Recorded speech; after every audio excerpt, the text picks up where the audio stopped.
1789, which took place in France, changed so many things. Among the things, it influenced the rise of Napoleon Bonaparte. So our question, it is two-sided.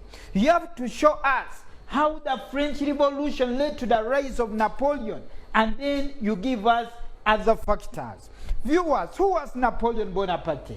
Napoleon was born, we need to know the introduction. When you see such a question, you first introduce issues concerning about Napoleon.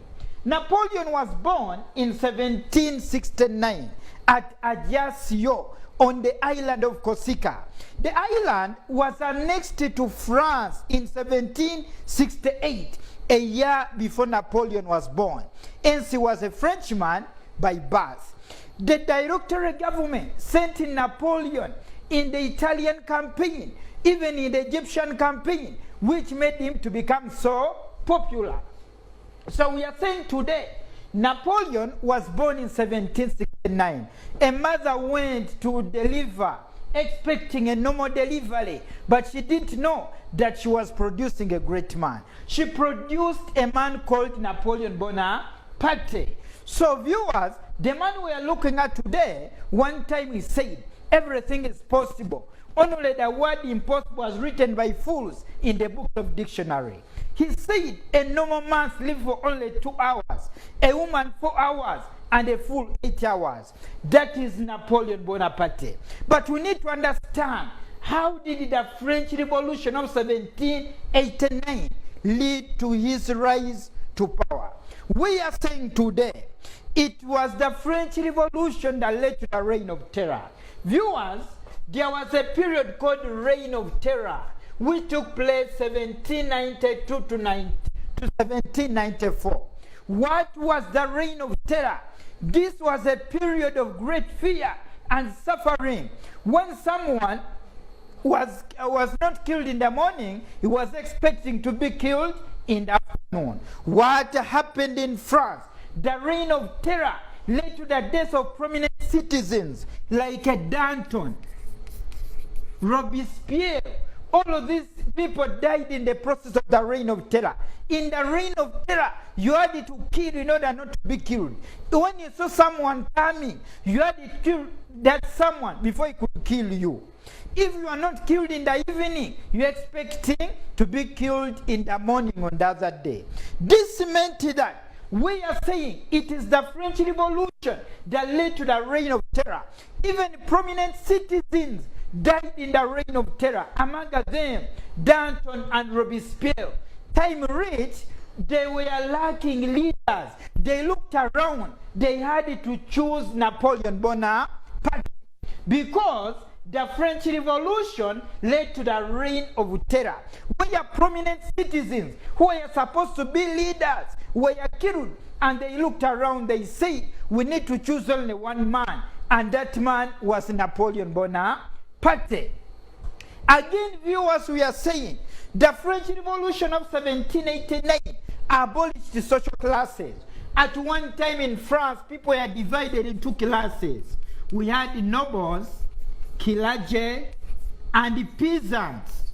Where we are saying today, the nobles and the clergy were around 23 millions. The nobles and the clergy were 2 millions. The nobles and the clergy were 2 millions, and the peasants were 23 millions. But what happened in France? It is said the nobles were 2 millions were celebrating life, and the peasants every time were suffering. It is this that made the French to rise up and start a revolution. Viewers, if the conditions are bad, people must rise up and overthrow the government. That's why in France, people rose up against King Louis the 16th.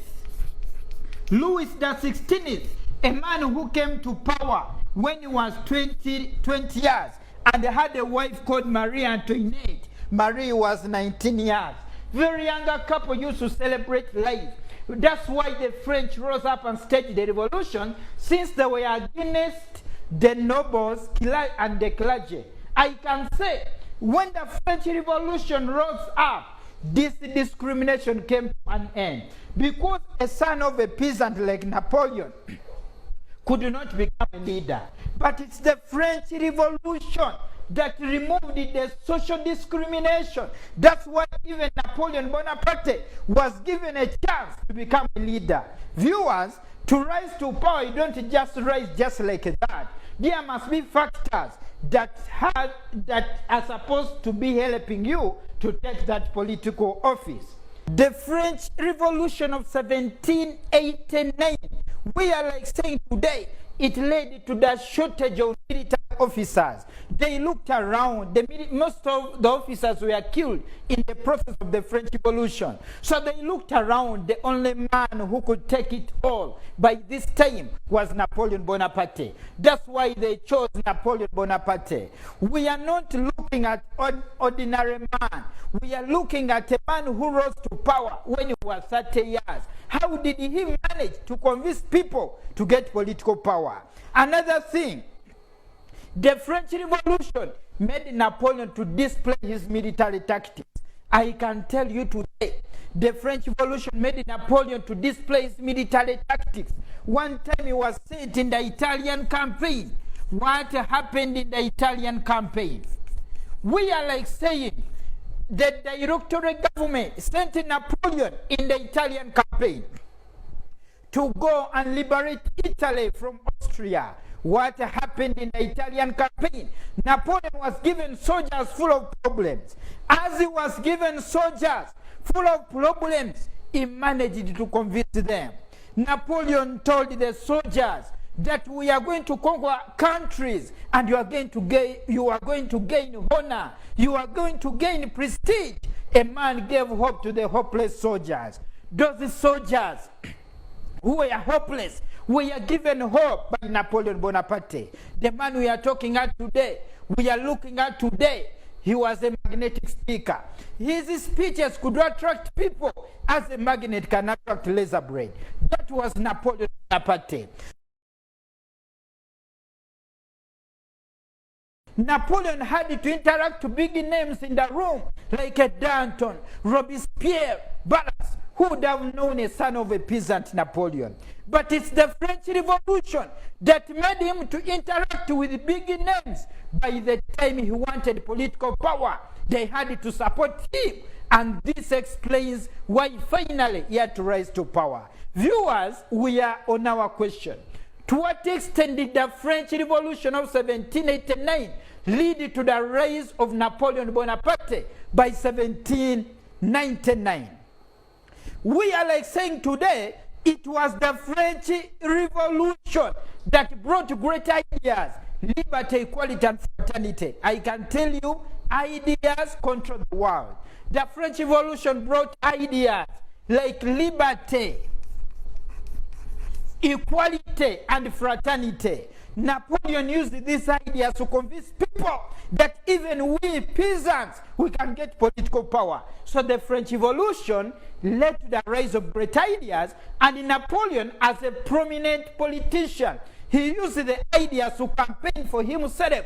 That's why he had to rise to power. We are looking at Napoleon Bonaparte. That's why we praise the philosophers who brought these ideas, among them Voltaire.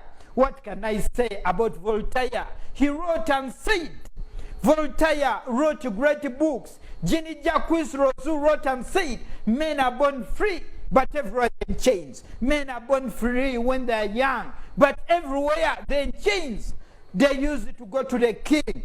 They wanted decrease in the price of bread. They used to find their Marie Antoinette. Marie could tell them that if bread is expensive, try cakes. They go to the Catholic Church, they wanted the land. The Catholic Church, the clergy, used to take people's land.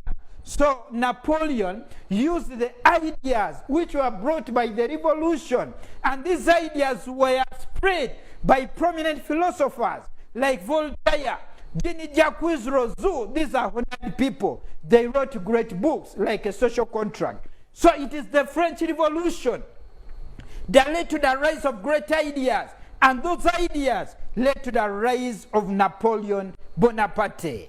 Again, it was the French Revolution that led to the formation of the Revolutionary Army.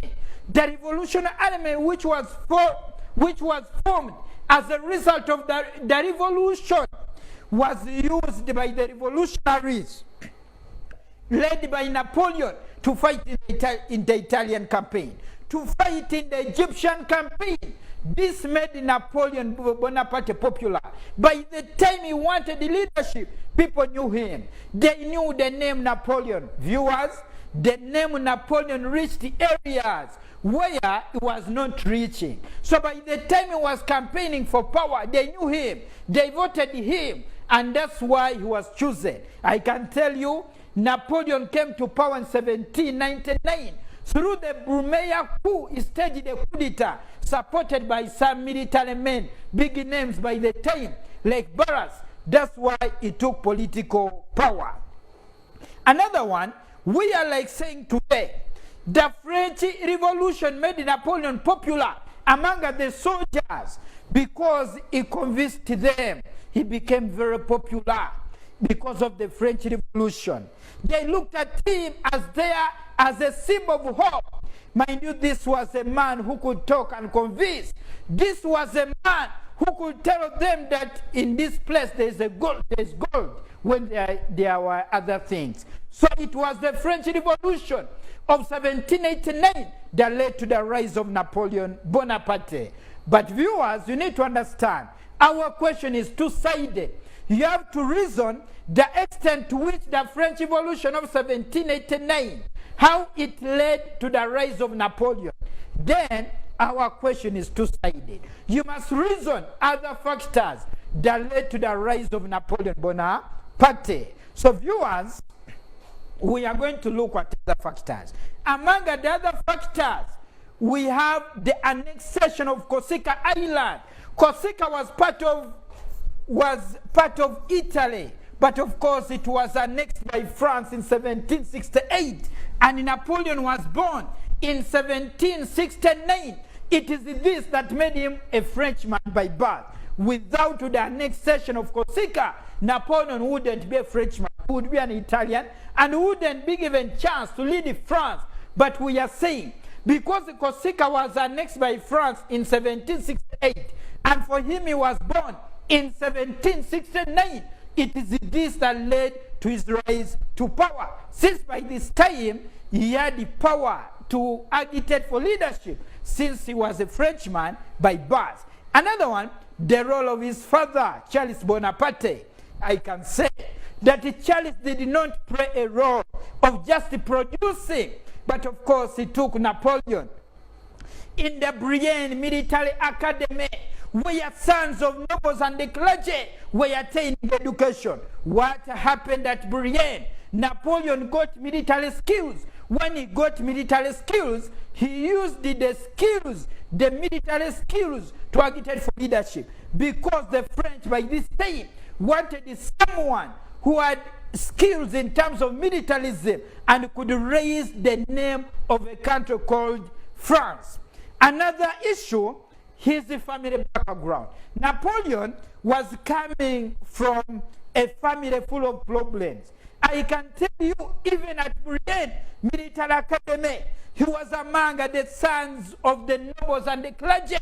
So when he looked to those people, he was so lonely. He said, I need to work very hard to liberate myself and to liberate the whole of a country called France. It was this family background that made him to work very hard, because he wanted